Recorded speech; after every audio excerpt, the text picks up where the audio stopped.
예레미야서는 18장에서부터 20장까지는 두 가지 이야기가 있습니다. 하나가 토기장이의 비유가 하나이고, 또 하나는 예레미야 선지자의 탄식입니다.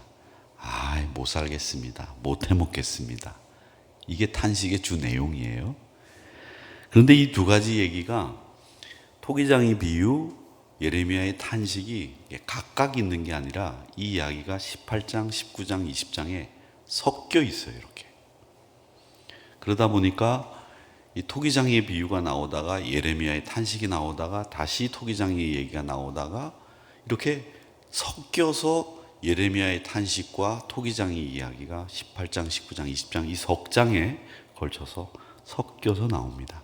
그러니까 끝이 나는 게 아니라 다시 시작이 되고, 또 끝난 것 같은데 다시 이 토기장의 비유가 나오는 이런 형국으로 모양이 갖추어져 있습니다. 18장 1절에서부터는 우리가 같이 살펴본 대로 토기장의 비유가 나오죠. 그게 17절까지 계속 이어집니다. 그러다가 18절에 보면 여러분 가지고 있는 성경에 표제어가 예레미야를 죽이려 하다 이렇게 돼 있어서, 사람들이 예레미야를 죽이려고 하니까 예레미야 선지자가 그래, 나 죽여봐라. 내가 목에 칼이 돌아도 하나님의 말씀을 그대로 증거하겠다. 이렇게 나와야 되는데, 못 살겠다 말이지. 내가 하나님의 말씀을 증거하는데 사람들이 나를 다 싫어하고 죽이려고 하니 하면서 탄식을 하는 장면이 나옵니다. 그렇게 쭉 나오다가 이 18장 끝나고 19장에 보면 다시 이 토기장의 비유로 깨진 옹이라고 되어 있어서 토기장의 비유가 다시 나옵니다. 그리고 그것이 15절, 19장 전체에 이 깨진 옹기 이야기, 그릇 이야기가 쭉 나옵니다. 그러다가 20장에 넘어오면서 20장의 표제어가 뭐로 되어 있습니까? 여러분 가지고 계신 성경에 보면 예레미야와 바스훌이라고 되어 있는데, 이 바스훌은 제사장이에요. 예레미야는 선지자고, 그 바스훌이 이 예레미야의 대적이에요. 그 바스훌이 예레미야를 괴롭히거든요. 거기에 대해서 예레미야 선지자가 다시 탄식하는 이야기가 나오는 겁니다. 근데 성경의 이야기가 이 토기장의 얘기가 끝나고 탄식이 나오면 되는데, 토기장의 얘기 나왔다가 탄식 나왔다가 또 토기장의 얘기 나왔다가 또 탄식 얘기 나오고 이렇게 섞여 있으니까 이게 뭐지? 이런 생각이 들게 됩니다. 근데 이 성경 말씀은 말씀도 중요하지만 우리가 이렇게 보면 이 전개되는 순서도 굉장히 중요해요. 이 전개되는 순서가 왜 중요하냐면, 일반적으로 우리가 글을 쓰면 기, 승, 전, 결 이런 구조로 글을 쓰지 않습니까? 영화도 시작이 될 때 처음에는 남자 이야기가 나오고 여자 이야기가 나오다가 이 두 사람이 각각 자기 일을 하는 데에서 이렇게 하다가 저렇게 하다가 둘이 딱 만나요. 이렇게 만나는 게 이제 전개가 될 요령이 보이는 거죠. 그러다가 눈이 딱 마주쳐요. 팍 이렇게 불꽃이 튀어요. 그런 다음에 기승전까지 올라갑니다. 그러다가 어떻게 되느냐면, 결에서는 어떻게 되냐면 그 사람들이 둘이 하누리교회에서 결혼식을 올리고 행복하게 살았다. 이게 결론이 나는 거죠. 그래서 기승전결이라고 하는 구조로 이야기들이 전개됩니다. 여러분들이 보는 드라마, 여러분들이 보는 영화는 다 그런 구조를 가지고 있습니다. 근데 성경은 달라요. 성경은 먼저 결론부터 이야기를 해놓고 그 다음에 이야기를 풀어나가시는, 기승전결이 아니라 결이 먼저 나오고 그 다음 승이 나오고 전이 나오는 경우도 있다라고 하는 거죠. 오늘 이 18장에서부터 20장까지의 내용은 어떻게 보면 이야기의 기승전결이라고 하는 이야기 구조의 일반적인 형식을 따르지 않고 결론부터 이야기를 해놓고 그런 다음에 후일에 토기장의 이야기와 하나님께서 토기장의 이야기와 예레미야의 탄식을 섞어가지고 이야기를 하고 계시다라고 하는 거죠. 근데 이 결론이 바로 뭐냐 하면, 결론이 이거였습니다. 18장에 나오는 말씀처럼 뭐냐면 18장 4절이 결론이었어요. 이 결론을 한번 우리 읽어보고 이야기를 시작하도록 하겠습니다. 18장 4절 한번 띄워주시기 바랍니다. 같이 읽겠습니다. 시작. 진으로 만든 그릇이 토기장의 손에서 터짐에 그가 그것으로 자기 의견에 좋은 대로 다른 그릇을 만들더라. 아멘. 이 말씀이 결론이에요. 그러니까 18장, 19장, 20장의 결론은 18장 4절의 말씀이 결론이라는 겁니다. 즉, 그 그릇이 터지고 그 그릇이 마땅하지 않아도 하나님께서 그 그릇을 다시 빚어주신다라는 말씀이 이 말씀이거든요. 그러니까 이스라엘 백성들이 우상 숭배하고 이스라엘 백성들이 하나님을 떠났어도 그 이스라엘 백성들을 다시 만들어 주겠다라고 하는 이 결론부터 이야기를 해놓고 하나님은 토기장의 이야기와 또 예레미야의 탄식을 계속 이야기를 하고 계신다라고 하는 것을 아시면 됩니다. 결국 이 말은 결론부터 이야기하신 이유는 뭐냐면 하나님이 우리를 징계하는 것, 책망하는 거나 이런 것이 우리를 망가뜨리려고 우리를 야단치고 우리를 벌 주려고 하시는 것이 아니라 다시 세우시고 다시 회복시켜 주시려고 하는 하나님의 의도가 있기 때문에 그 결론을 먼저 이야기를 해놓고 그런 다음에 이야기를 풀어나가고 우리들이 잘못한 이야기, 우리들이 책망받아야 되는 이유를 설명하고 계시다. 이렇게 이해를 하시면 되겠습니다. 자, 하나님은 그래서 우리를 사랑하시고 우리를 지켜주시고 우리를 붙잡아 주시는 말하자면 보증수표 같은 분이에요. 보증수표. 요즘에는 이 보증수표 같은 거 이런 거 많이 안 쓰지 않습니까? 근데 어떻게 보면 보증수표보다도 뭐라고 말씀드리는 게 좋으냐면 보험이라고 말씀드리는 게 좋겠습니다. 보험. 어떤 일이 있어도 하나님은 우리를 붙잡아 주시고 사고로부터 안전하게 지켜주시는 분이 우리 하나님이다라고 하는 겁니다. 다른 종교에는 그런 게 없어요. 지성을 얼마만큼 드렸느냐, 혹은 신이라고 이름 붙여진 우상의 마음이 어떻게 움직였느냐, 그 마음에 들어야 되는 거 아닙니까? 그러니까 그 마음에 들게 하기 위해서 아침마다 일어나서 목욕제계를 하고 아침마다 장독대에다가 정한수를 떠놓고 손에 지문이 없어질 때까지 빌면서 우리 아들 잘 되게 해달라고 비는 거죠. 그렇게 해서 그 신령을 혹은 신이라고 불려주는 그 사람, 그 우상을 마음에 들게 해야만 우리 아들이 잘 된다라고 하는 이런 구조를 가지고 있기 때문에 그 마음에 들게 하기 위해서는 무슨 수를 쓰더라도 그 마음에 들도록 하는 거죠. 그러니까 이 귀신들이 나타나는데 그 귀신들이 나타나는 것을 쫓아내려면 어떻게 해야 돼요? 그 귀신이 가지고 있는 원한을 풀어주고 그 마음에 들도록 해야 된다는 거죠. 근데 우리 하나님은 그게 아니라는 거예요. 우리 하나님은 우리 하나님의 마음을 들게 하는 것이 중요한 게 아니라 우리 하나님이 우리를 위해서 일하신다라고 하는 것이 우선 우리 기독교가 가지고 있는 가장 중요한 핵심이에요. 우리의 죄를 용서해 주시기 위해서 우리가 내 죄를 용서받기 위해서 뭔가를 하는 게 아니라 하나님이 자기 아들을 내주셔서 그 아들이 십자가에 매달림으로 말미암아 하나님이 일하심으로 말미암아 우리 죄가 사해지지 않았습니까? 그렇지 않았습니까?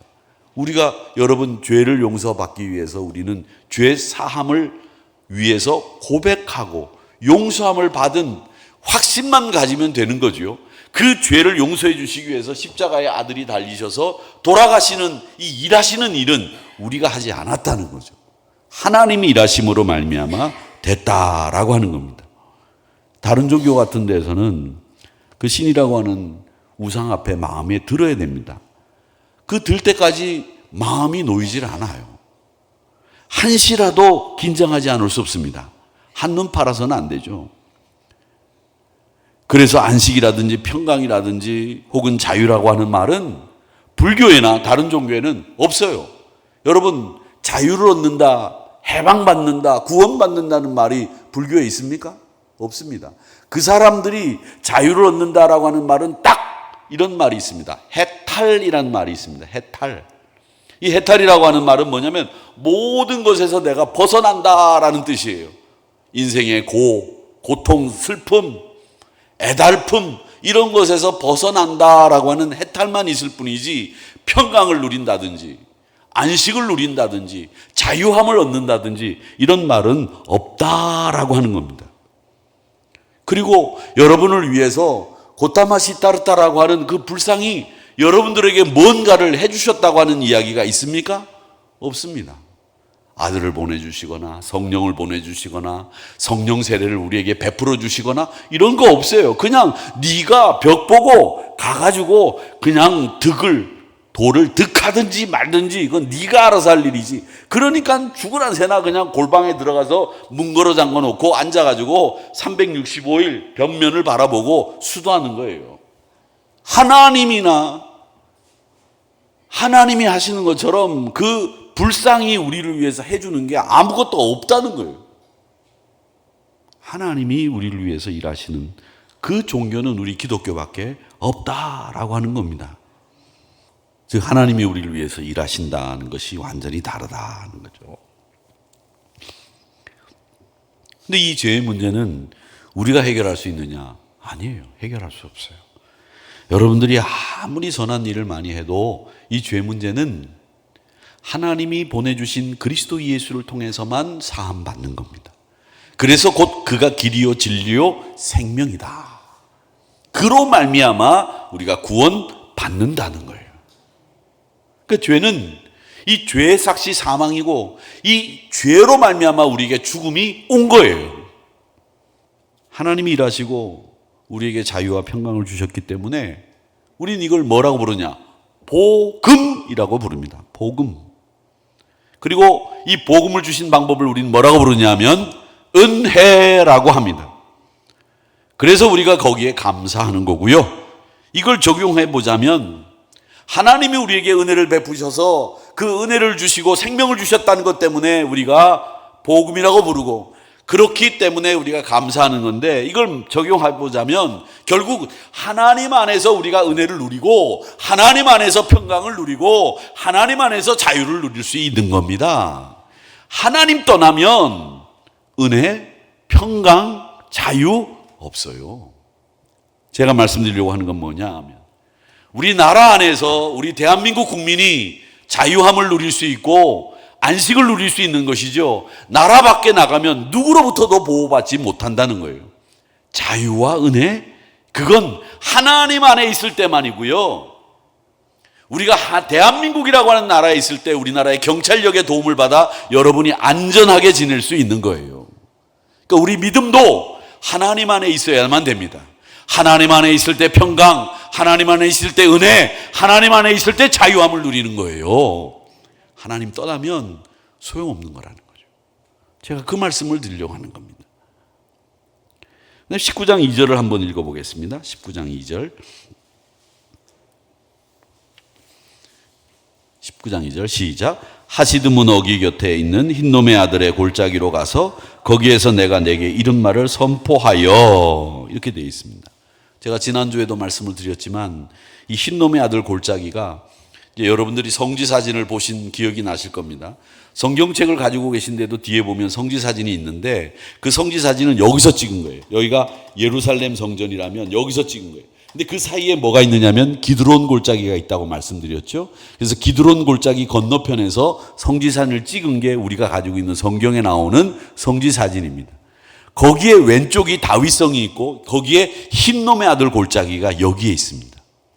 여기는 말하자면 우리로 시구문이라고 말씀을 드렸죠. 쓰레기를 또 혹은 죽은 사람을 갖다 버리는 곳. 근데 거기서 몰록신을 향해서 자기 아들을 불로 태워서 제사를 드리는 거예요.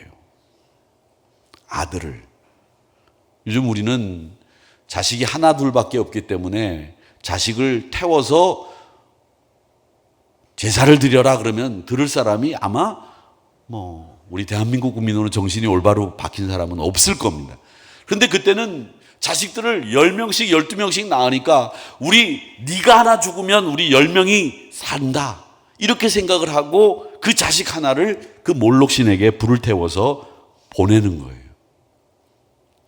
예레미야 7장 31절의 말씀에 보면 흰놈 아들 골짜기에 도벳 산당을 건축하고 라고 돼 있는데 그들의 자녀들을 불에 살랐나니, 이 도벳이라고 하는 말이 뭐냐면, 도벳 사당이라고 되어 있는데 도벳이라는 말이 뭐냐면 화로, 벽난로 이런 뜻이에요.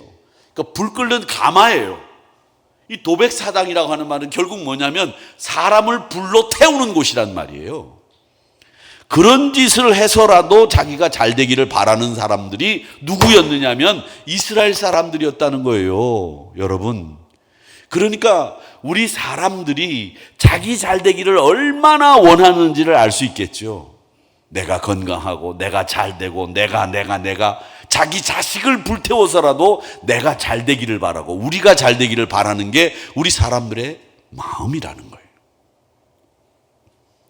자기가 살려고 남을 죽이는 일, 자식도 죽이는데 서슴지 않고 했다는 겁니다.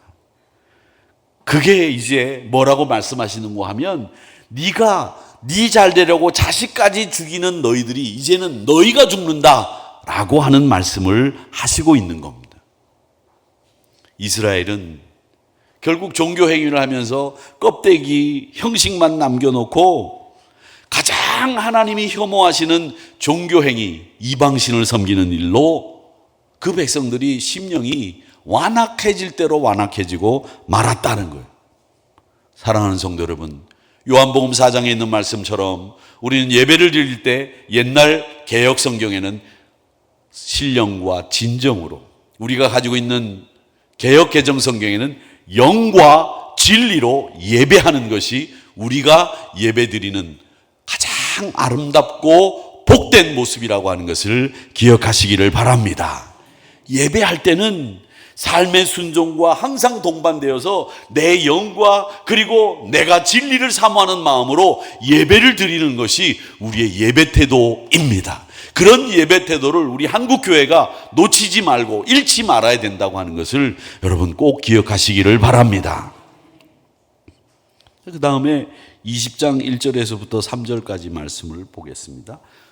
그 말씀 중에 우리 1절에서부터 3절까지를 한번 같이 읽어볼까요? 시작. 임멜의 아들 제사장 바스홀은 여호와의 성전의 총감독이라. 그가 예레미야의 이 일 예언함을 들은지라. 이에 바스홀이 선지자 예레미야를 때리고 여호와의 성전에 있는 베냐민 문 위층에 목에 씌우는 나무고랑으로 채워두었더니 다음날 바스홀이 예레미야를 목에 씌우는 나무고랑에서 풀어주매 예레미야가 그에게 이르되 여호와께서 내 이름을 바스훌이라 하지 아니하시고 마골 빗사빕이라 하시느니라. 아멘.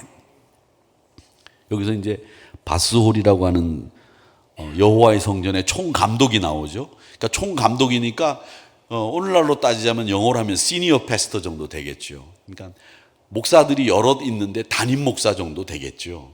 이게 바스훌이라는 사람입니다. 근데 이 바스훌이 예레미야가 평안하다라고 제사장이 이야기하는 거 다 거짓말이다 이렇게 얘기하니까 예레미야를 불러들였어요. 그래가지고 목에다가 칼을 씌웠어요. 왜 여러분 옛날 이 영화 같은 데 보면 춘향이가 변사또가 수청을 들라 그러니까 아니되옵니다 그러고 난 뒤에 감옥에 갇힐 때 씌워놓는 목칼 있잖아요. 그거 아시죠? 목에다 이렇게 칼을 씌우는 거. 죄수들 조선시대 때 그걸 씌워놓은 거예요. 그 춘향이한테나 씌우지 예레미야한테 씌운 거예요. 그리고는 예레미야한테 불러내가지고 그걸 풀어가지고서는 두들겨 패는 거예요. 이 예레미야가 얼마나 힘들었겠습니까? 근데 재미있는 건 말이죠. 이 바스훌이라고 하는 말은 어떤 뜻이냐면 바스라고 하는 말과 스루후라고 하는 말이 합쳐진 말인데 이 바스훌이라고 하는 말은 주위가 비옥하다라는 뜻이에요. 땅이 비옥하다, 주위가 비옥하다, 풍성하다, 씨만 뿌리면 그냥 열매가 쫙 올라오는 그런 땅이다라는 복된 말이에요. 근데 예레미야가 그렇게 나무 꼬랑으로 목을 채우고 두들겨 맞고 어려움 당하고 난 뒤에 나와서 한 말이 뭐였느냐면 네 이름은 마골 빗 사빕이다 이렇게 얘기를 했습니다. 사빕 발음하기가 좀 어렵죠. 빗 사빕입니다. 빕스할 때 빕이에요. 마골 및 사빕입니다. 근데 이 말은 마골이라고 하는 말과 빗 사빕이라는 말, 및 사빕이라고 하는 말이 합쳐진 말인데 사방에서 오는 두려움이라는 말이에요.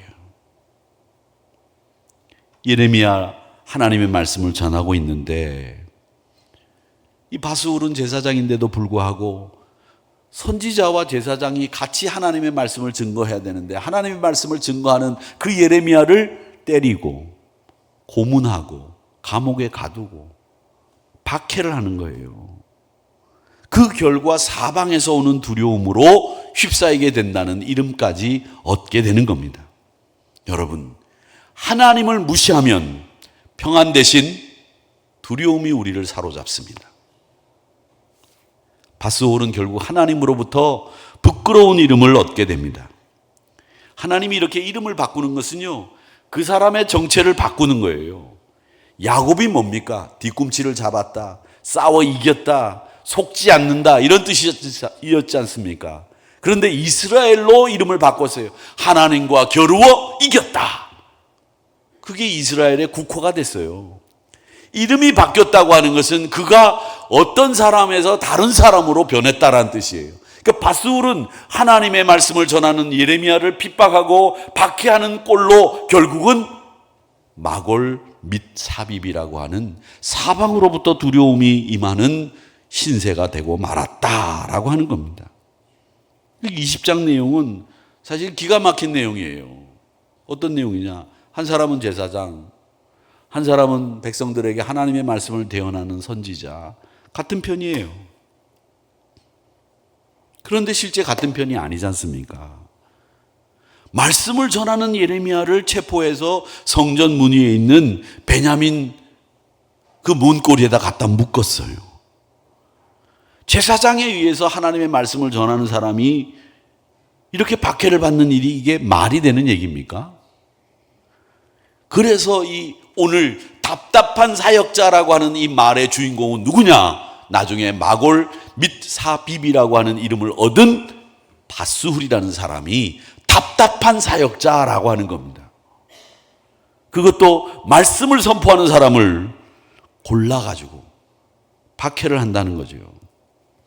이 말씀을 보면서 우리는 이런 생각을 해보는 거예요. 여러분, 진리의 말씀은 때로 우리에게 불편할 때가 있어요. 말씀을 듣고 기분이 좋은 말씀도 있죠. 그런데 말씀을 듣고 난 뒤에 마음이 왠지 깨림직하고 불편해요.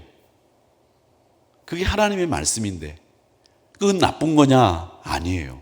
그것도 은혜 받은 거예요. 그러니까 제가 설교하고 난 뒤에 이제 나가서 교인들과 인사 나누고 난 뒤에 이렇게 인사를 하고 악수를 하다 보면 어떤 분이 그런 얘기해요. 목사님 꼭 저한테 하시는 말씀이에요. 그분 은혜 받은 거예요.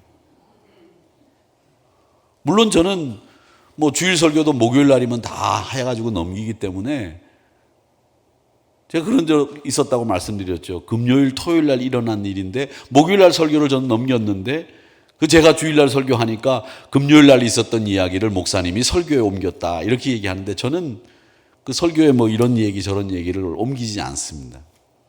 그게 제 목회의 철학이기도 하고요. 철칙입니다. 교인들을 향해서 어떤 특정한 사람을 위해서 얘기하는 건 안 한다. 하지 않습니다. 그런데 만약에 그 얘기가 내 얘기라고 생각이 되고 불편하셨다면 그건 여러분 은혜가 된 거예요. 말씀은 여러분 듣기 좋게 편집될 수 없습니다. 말씀은 진리입니다. 그래서 말씀을 들을 때 당연히 우리가 찔려야 되고 당연히 말씀을 들으면 불편하셔야 됩니다. 당연히 읽으면서 내가 이 말씀대로 살지 못했구나 찔림 받으면 그게 은혜 받은 거예요. 허물이 보여야 되고 내 실수가 보여야 되고 말씀을 읽으면 다시는 그렇게 살지 않아야 되겠다고 하는 결단이 서야 그게 은혜 받은 거죠. 말씀 들어서 막 감동이 일고 막 이 허리끝이 찌릿찌릿하고 막 눈물이 나오고 이것만 은혜가 아니에요. 그런 은혜도 있지만 그러나 말씀을 들을 때 내 잘못이 생각이 나고 말씀을 들을 때 내 실수가 생각이 나고 내가 다시는 그렇게 살지 말아야지 라고 하는 것도 더 큰 은혜란 말이죠. 그 불편이 만약에 다음에 말씀을 들을 때도 만약에 생기지 않는다면 여러분은 분명히 여러분 마음속에 평강이 자리 잡게 될 줄로 믿습니다. 그래서 저는 여러분 항상 그 말씀 앞에 찔림을 받는 것이 얼마나 큰 은혜냐라고 하는 것을 생각하셔야 됩니다. 이 바스울은 거짓된 하나님의 말씀을 전했습니다. 20장 6절을 한번 같이 읽어볼까요? 읽어보겠습니다. 시작. 바스울아, 너와 내 집에 사는 모든 사람이 포로되어 옮겨지리니 내가 바벨론에 이르러 거기서 죽어 거기 묻힐 것이라. 너와 너의 거짓 예언을 들은 내 모든 친구도 그와 같으리라 하셨느니라. 아멘. 결국 이 바스홀은 이 바벨론으로 포로로 끌려가서 거기서 죽습니다. 그 이름대로 되는 겁니다. 우리는 우리 신앙인들은 항상 내 말과 내 행동이 하나님께로부터 온 것인지 아니면 내 생각의 산물인지를 잘 판단하셔야 됩니다. 교회 안에서도 하나님의 뜻을 거역하면 사방에서 두려움이 닥칩니다. 반대로 하나님의 말씀을 붙드는 사람들은 사방이 막혀 있어도 두려움 없이 승리할 수 있는 힘과 용기를 얻습니다. 마골 미사빕은 하나님의 말씀을 억압하고 자기 뜻대로 살았던 사람들의 결과입니다. 하나님은 우리의 각자 이름을 잘 아세요. 그 이름이 마골 미사빕이 아니라 그 이름이 믿음, 그 이름이 순종, 그 이름이 진리의 사람, 이런 이름이 되시기를 원하십니다. 여러분을 보실 때 하나님은 여러분을 어떤 이름으로 부르시는지 한번 생각해 보세요. 그래, 나는 순종이라고 하는 이름으로 하나님이 나를 불러주셨으면 좋겠다. 그렇게 사시는 분들은 하나님이 여러분을 순종이라고 하는 이름을 불러주실 줄로 믿습니다. 어느 고등학교에서 선생님이 붙여준 별명이 그 학생들의 인생에 영향을 미쳤다는 연구 보고가 있습니다. 선생님이 학생들을 향해서 야, 너 참 성실하구나, 이런 말을 듣고 자란 학생들은 정말 성실한 태도로 산다는 거예요. 어떤 학생은 선생님이 만날 때마다 너는 문제야, 너는 진짜 문제야, 이런 친구는 그야말로 문제아가 된다는 거죠. 하나님께서 여러분들에게 기도하실 때마다 내 사랑하는 자여, 내 기쁨이 된 자여, 이렇게 말씀하시면 여러분은 정말 하나님의 사랑받고 기쁨을 누리는 성도가 될 줄로 믿습니다. 제가 중학교 2학년 때 세례를 받으러 이제 담임 목사님 앞에 섰습니다. 세례 문답을 토요일 날 하는데 전주일 날까지 이제 세례 문답 공부를 다 하고 토요일 날 문답을 하고 그 월요일 날 이제 세례를 받게 됐는데 임사순 목사님이라는 목사님이 저에게 세례를 주셨어요. 중학교 2학년 때 이제 세례를 받아서 그때가 이제 세례를 받을 수 있는 최소 나이니까 딱 가서 앉아 있는데 이제 저한테 문답을 할 시간이 돼서 이제 약간 떨리는 마음으로 목사님이 나한테 뭘 물어보실까 이렇게 목사님을 쳐다보고 있었는데 목사님이 뭐라고 말씀하시냐면 창룡이는 성경을 많이 하니까 내가 안 물어봐도 되겠지? 이 말씀을 하시더라고요. 그런데 제가 그 말씀을 딱 듣는 순간에 그래, 나는 평생 성경 말씀은 누구보다도 많이 알아야 돼. 열심히 성경 읽자. 이런 생각이 딱 들더라고요. 그때 거기서 야, 내가 이제 성경 많이 아니까 이제 성경은 안 봐도 되겠다, 이런 생각이 들지 않더라는 거죠. 누군가가 나를 그렇게 바라보면 나도 그렇게 살기를 바라는 거예요. 그렇듯이 하나님이 여러분을 내 사랑하는 자요, 내 기쁨이 되는 자요, 이렇게 불러주신다면 여러분은 그렇게 살고 싶으신 거예요. 그렇게 사셔야 되고요. 그래서 저는 여러분들이 정말 바스훌 같은 이름을 그대로 유지하기를 바라고, 바스훌이 변해서 마골 미사빕이 아니라 여러분의 이름은 그저 바스훌과 같은 이름으로, 믿음으로, 기쁨으로, 사랑으로 불려주는 그런 이름의 주인공들이 다 되시기를 주님의 이름으로 축복합니다. 그 다음에 하나 더 이제 얘기할 것은 이 예레미야가 이 탄식을 하고 불평을 이렇게 많이 해요. 못 해먹겠습니다. 이놈은 정말 못 해먹겠습니다. 사역자가 좀 기쁜 마음으로 하면 되는데 불평을 해요. 그냥 교인들은 수요일날 예배도 잘 안 오고 말이지. 그냥 속색이고 말이지. 그냥 수요일날 그냥 에스더 찬양대만 찬양 잘하고 다른 거는 그냥 이러면 되겠어요? 목사가? 안 돼요. 불평은 목사도 하지 말아야 됩니다. 그런데 예레미야 선지자는 불평만 해요. 그리고 대들어요. 또 예레미야는 뭘 잘해요? 울기도 잘해요. 그래서 툭 하면 울어. 이 예레미야 선지자의 특징이에요. 그래서 별명이 뭐예요? 눈물의 선지자예요. 근데 이 눈물의 선지자라는 말이 좋은 말이냐면 전 좋은 말로 안 봐요. 왜? 맨날 탄식하고 맨날 불평하면서 징징 짜니까. 그게 예레미야 선지자예요. 자, 그런데 여러분, 선지자 가운데 저는 예레미야 선지자가 또 있다고 생각합니다. 누구냐? 요나예요. 요나. 이 사람은 대놓고 하나님의 말씀을 거부했잖아요. 야, 니느웨로 가라. 그랬더니 어디로 갑니까? 다시스로 가잖아요. 대놓고 막 반대를 했어요. 그리고는 하나님이 하시는 일이 못마땅해가지고 뭐라고 얘기했느냐? 죽여! 하나님 보고 죽여! 그랬어요.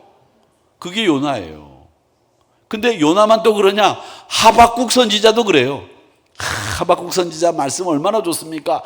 우리의 외양간에 소가 없고 뭐 양이 없어도 나는 여호와로 인하여 뭐 기쁨이, 그건 나중에 은혜 받고 정신 차리고 한 소리고요. 하박국 선지자도 하나님 앞에 무척 많이 대들었습니다. 그 선지자만 있느냐 하면 아모스도 그랬습니다. 아모스는 뭐라고 하냐? 하나님, 내가 선지자의 아들이라고요? 에이, 선지자 애들 그만두겠습니다. 그 말이에요. 그렇게 하나님 앞에 대들었던 선지자들이 아모스, 하박국, 요나, 예레미야, 그 사람들이 다 하나님 앞에 그렇게 대들고 반항하고 하나님의 뜻과는 상관없이 살았다는 거죠. 자, 여기서 우리는 그래, 하나님의 뜻과 상관없이 살았던 예레미야도 있는데 목사님도요, 하나님의 뜻하고 상관없이 사세요, 이제부터. 이 얘기를 하려고 하는 게 아니라, 이 얘기는 뭘 말씀드리려고 하느냐면, 하나님이 하나님의 일을 하실 때 잘 준비되고 인격도 잘 갖춰지고 언변도 말도 행동도 잘 구비된 사람을 쓰시느냐? 아니라는 거예요. 조금은 부족하고 조금은 모자라도 이 자식이 나중에, 제가 욕해서 죄송합니다, 이 자식이 나중에 나한테 대들 거라고 알고 계셨어도 하나님은 그를 들어서 쓰신다는 거예요. 그게 오늘 이 예레미야가 징징댄다는 이야기를 하면서 여러분들에게 드리고 싶은 말씀입니다. 하나님은 누구라도 부르셔서 어떤 모양을 가지고 있는 인격의 사람이라고 할지라도 그 사람을 통해서 하나님의 일을 성취시키고, 비록 그 사역자가 하나님의 마음을 완벽하게 이해하지 못한다고 하더라도 내치지 않으시고 그를 들어서 쓰신다는 거예요. 그걸 오늘 예레미야가 탄식하고 징징대는 모습에서 우리가 배우는 교훈이라는 겁니다. 제가 뭐 완벽해서 하나님이 한우리교회 담임 목사로 세우셨겠어요? 예레미야보다도 제가 뭐가 낫겠습니까?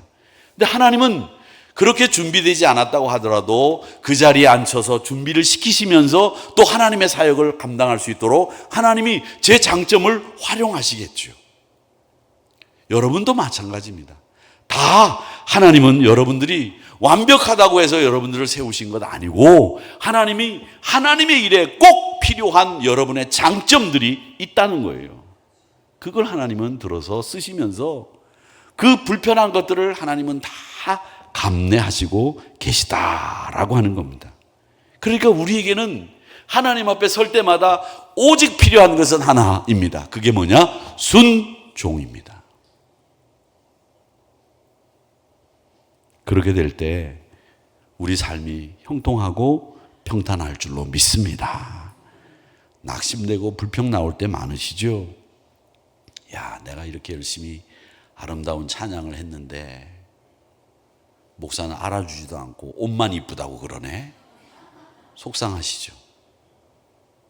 여러분 낙심하지 마십시오. 여러분 잘하시고 계신 겁니다. 주의 일 하면서 낙심될 때 정말 많아요. 저도 여러분 이해합니다. 여러분은 언제나 신나서 일하시는 것 같지만 그 이면에는 얼마나 힘드신 것들이 많으셨어요. 목사는 하라 그러지, 할 수는 없지, 상황은 어렵지, 얼마나 힘드세요.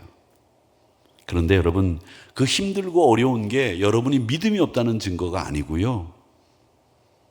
고통 중에서도 제일 중요한 태도는, 힘든 중에서도 여러분들이 주의 사역을 할 때 제일 중요한 태도는 하나입니다. 내가 이런 가운데서도 하나님 놓지 않겠습니다. 이걸 지키세요. 그러면 여러분은 낙심되고 힘들 때에도 예레미야처럼 징징댈 수도 있겠지만 끝까지 주의 사명을 잘 감당할 수 있는 승리의 성도들이 될 줄로 믿습니다.